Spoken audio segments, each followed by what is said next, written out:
Hey friends and book lovers, welcome. Today's video is a review video and I'm very excited to finally review this book after having it on so many TBRs and having the sequel, and it's like a start of a huge epic series. I am so happy to finally get to it and get to review it for you guys. Oh, that tea is so good.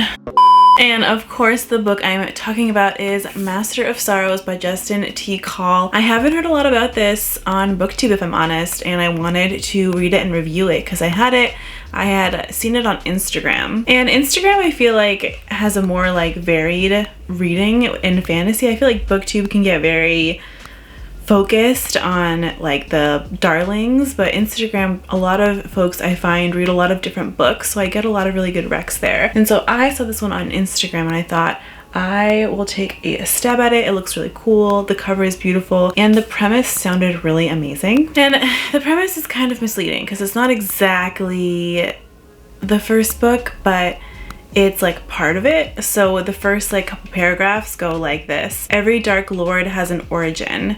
You've heard the story before. An orphaned boy raised by a wise old man comes to a fuller knowledge of his magic and uses it to fight the great evil threatening his world. But what if that hero were destined to become the new Dark Lord? And so that is the thinking I came into the story is like, oh, I'm gonna get to see like the new Dark Lord, and that's not exactly what happens in this book. And then after reading it, I found out that that is the premise for the quartet. So this series is gonna be 12 books, 3 quartets. This is the first book of the series and of the first quartet. The hero becoming the Dark Lord is the story for that quartet, I think. And so this is a little different than what we read about.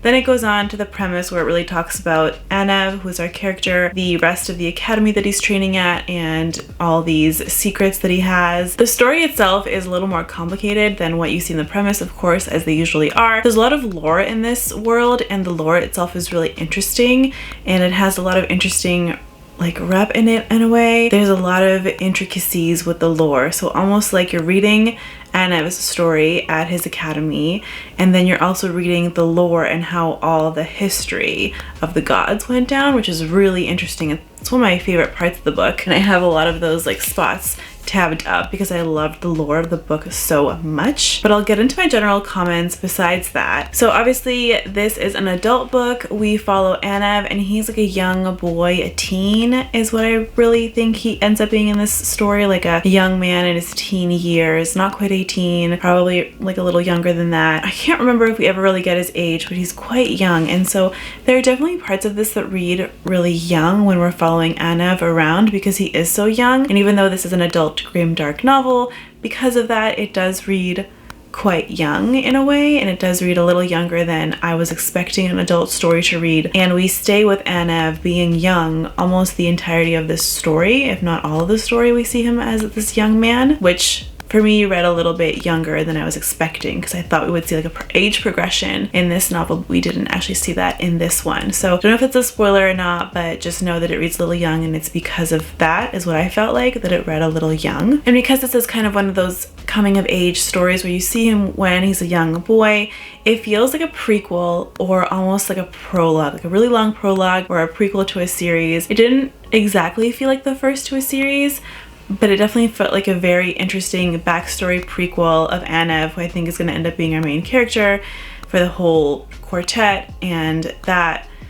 was something that I was surprised by because I was really thinking we would dive into this quartet like right away pretty much. But no, this is definitely a book where we are set up for the next book. So I'm still intrigued by this. It didn't meet my expectations quite the way I thought it would, and I was really excited for this one, so I definitely did have some high expectations for it. I am still really intrigued to read the second one, which is Master Artificer, if I'm not mistaken, and I have that one, so I'm hoping to read that and see if it kind of picks up a little bit, because this one is a little bit more of a backstory and prequel and not what I was expecting to get in the story. So now that we're done with the general comments, I'm gonna go into like the specific comments for this review. If you haven't seen one of my reviews before, I break it down into 5 parts. So the writing style, the plot, the world building, the characters, and just my general enjoyment of it, and then I give my rating. So this is gonna be kind of like a my review, but also a should you read. Depending on what you think of it or what I've said,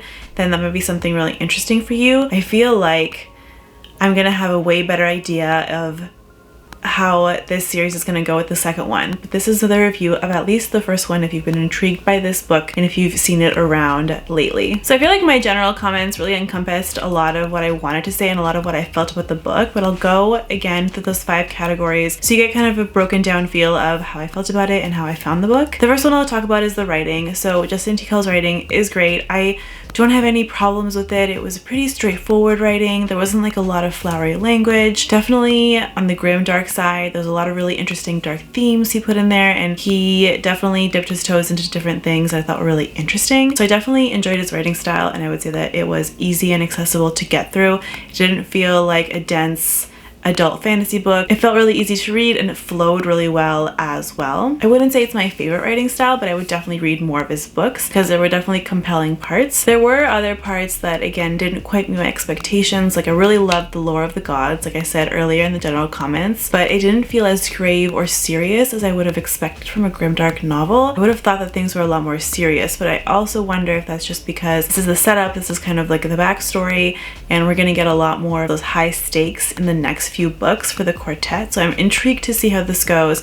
Definitely still invested. I definitely found his writing style really easy and good to get through, so that was never an impediment, but it was just not my favorite writing style, so that's something to keep in mind. The next one I'll go into is the world building. So definitely with the lore, that was some great world building. Again, I loved that. That was one of my favorite parts, is just learning about that lore, and it just seems so mysterious, and figuring out how that ties into our story is always a really great time, so I love that. The one thing I will say is we do get a map of the world, but we don't have that map really explored. We really stay in the small town of Chenbalu, I think it's pronounced. That is where Anev grows up and goes to school, so that's the town that we see the most. There's a little bit of minor traveling outside that town during the story, but really it's all narrowed in on the town, even though you have a map of the world, or at least the portion of the world that the author is giving to us, and you hear about all these little towns. So the world building is not super in-depth in this novel, but I do expect in the next few novels that it will go and get much bigger. I'm hoping for like a bigger adventure grimdark story than just staying in the small towns, and I'm hoping the world building will open up in the next ones, because in this one it was quite small, but judging by the map and some of the conversations and the dialogue in the story itself, there's definitely more to the world and the world building than what we got in the Master of Sorrows, which is the first book. So definitely looking forward to that, but just beware that it is very small town centered for the first one. The next topic is the characters. Now we are at an academy, so there's a lot of young boys, and there's also a female portion of the academy, so there's also some young women that we interact with. Obviously we see a lot of more of the boys and their interactions and their rivalries, their friendships, their betrayals, so that's really interesting. That part is very compelling. We also have Anev's mentor, who is Sodar, and he's kind of this like mysterious priest who's very all-knowing and seems to kind of really know everything and have a really good handle on people, and we get some really cool background about him in the story as well. So I found him to be a really cool character.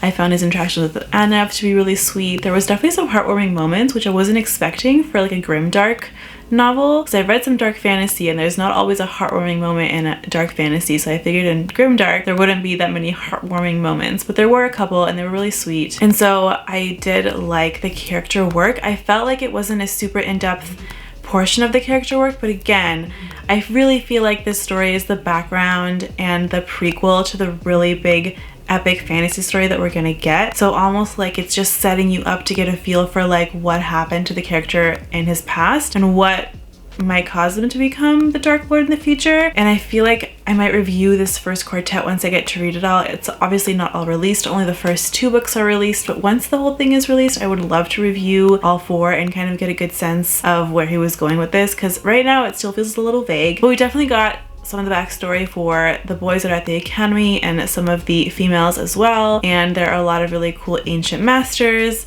So there's all of these different people and knowledge and magical artifacts, and it's really interesting. I will say the academy is not a magical academy. I thought at first, and maybe that's because I didn't read the synopsis properly, that it was going to be a magical academy, but it's actually not.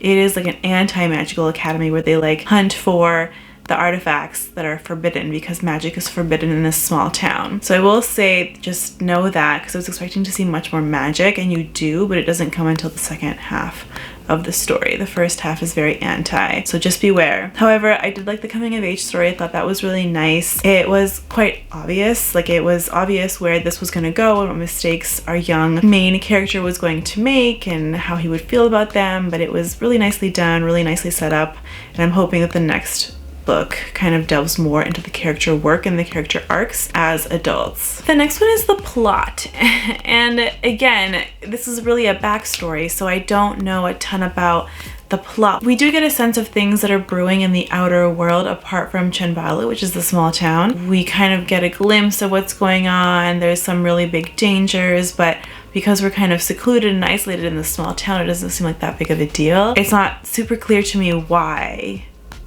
certain things are happening or certain things are being chased or coveted, and that I think again is because it's a backstory and I feel like I'm supposed to know certain things but I don't yet, and that's gonna come in the next few books of this series. So the plot was really interesting for this one. I feel like this one is an isolated plot where you really just get a sense of Anev's coming of age story and how different people played in his backstory and how things happen to make maybe him who he is or who he's going to be if he's the one that ends up being the Dark Lord. So I'm very intrigued by all this, and I think it's a really interesting setup, but it still feels a little vague to me at this point, and I think maybe that's what the author is meaning to do.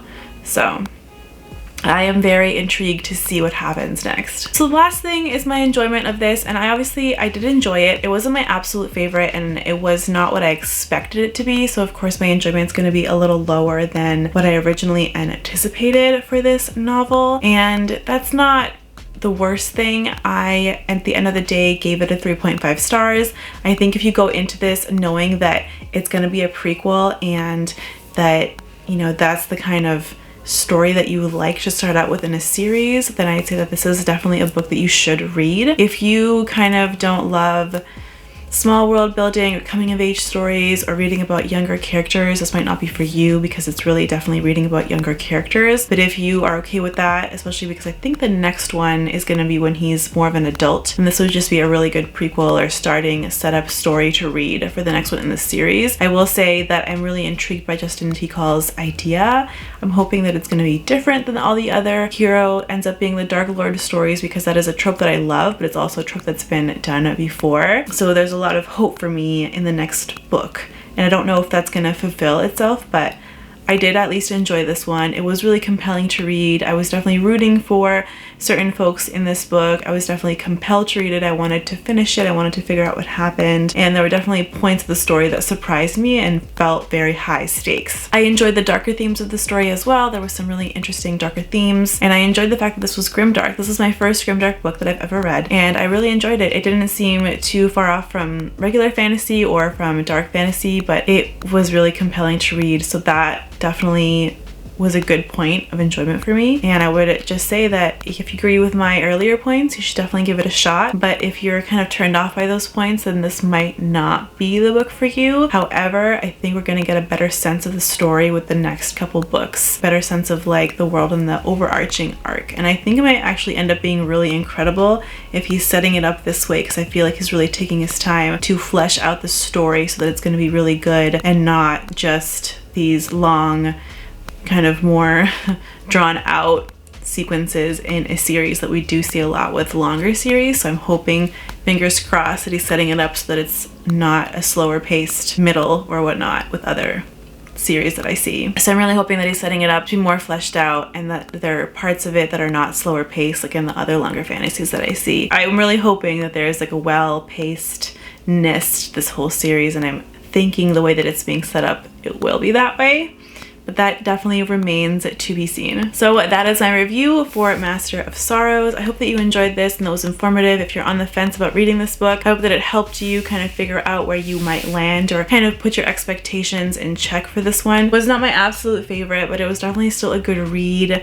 I definitely still enjoyed it, and I was definitely impacted by the characters and definitely involved and compelled to read and continue with the story. So I'm looking forward to reading the next one in this series and seeing kind of where this series goes and I think the next one's gonna give us a much better sense of that. If you've read this book or if you're interested in reading this book, leave that in the comments down below. I'd love to get your opinions or even like your preliminary thoughts on what you think that might happen in the story, or if you've read it, what you thought of the book, and if you loved it or if you didn't love it. Definitely leave all of that in the comments down below. If you like this video, please click that like button. That does really help me out.